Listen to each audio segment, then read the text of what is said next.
Welcome to the Explainer. So, have you ever really stopped to wonder where fashion trends actually come from?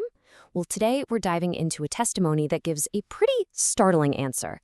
It describes a hidden underwater spiritual kingdom that it claims designs and curses everyday items just to influence our world. Let's break down what this so-called marine kingdom is all about. The testimony we're looking at kicks off with this really stark claim, introducing a spiritual realm it calls the marine kingdom. And it's presented not as some old myth, but as a very active demonic force that has a super specific agenda. So the way this all starts is with a vision of a meeting happening in this realm. Demonic entities are there, and they're claiming they own a particular woman. But then they're suddenly silenced by this powerful voice from heaven. This really dramatic opening sets the stage for a conflict that the rest of the account tries to explain. Now, according to the source, you shouldn't be picturing some murky, dark cave. It's actually described as this sophisticated, super organized world, a very fancy palace that you could easily mistake for some luxury spot here on Earth. And the testimony says this is all on purpose, to make it look appealing and totally normal. Okay, so the really crucial point here isn't just that this place supposedly exists, but what it produces.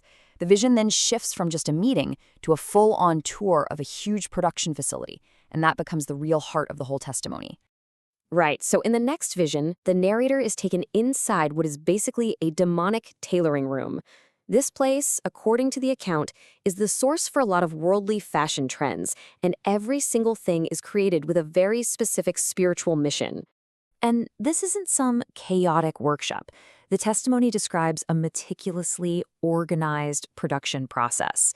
It paints a picture of this bustling factory, but instead of machines, it's all these different spiritual beings with very specific jobs, like a demonic assembly line. This is where it gets weirdly specific. It's laid out like a full-on corporate operation. You've got your demonic designers coming up with the concepts, other spirits doing the actual manufacturing, a quality control inspector called the Queen of the Coast, and even a packaging department staffed by beings that look human? Yeah, this quote really hits home, just how bizarre and unsettling the imagery is.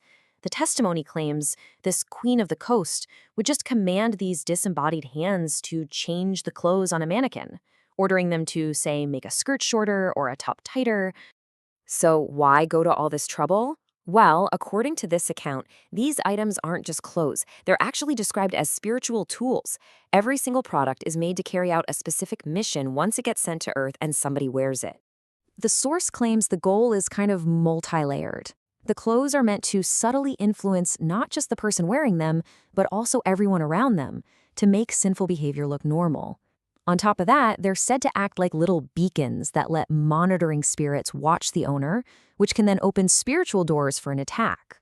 And it doesn't stop with just the stuff made in this underwater kingdom.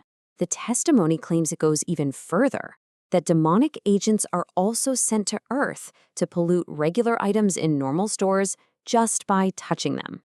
To really drive this monitoring idea home, the narrator shares this very personal story. After she bought a pair of shoes, she had a vision of an eye on each one. And the purpose, the testimony says, was for them to gather intel, to watch her strengths and weaknesses, to plan better spiritual attacks against her. So if you're supposedly facing all this hidden influence in your everyday life, what are you supposed to do? Well, this is where the testimony pivots. It moves from just describing the problem to laying out a solution, a kind of call to action for spiritual awareness.